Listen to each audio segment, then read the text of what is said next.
One of the biggest misconceptions today in regards to training is thinking that every tight muscle needs stretching, basically, that it's tight because it's shortened and it needs stretching, it needs loosening up.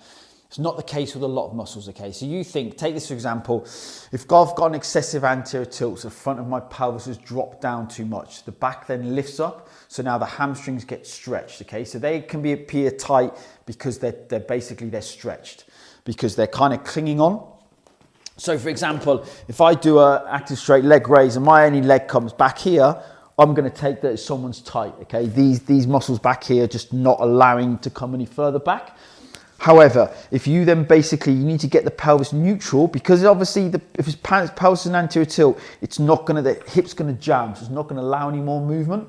Whereas if you obviously do a neutral spine, then you see someone come all the way back up and a lot further, then it's because of the anterior tilt. It's not because the hamstrings are tight. So you stretching them even more makes them even looser, makes it even worse, and you'll probably get more back pain from that as well, okay?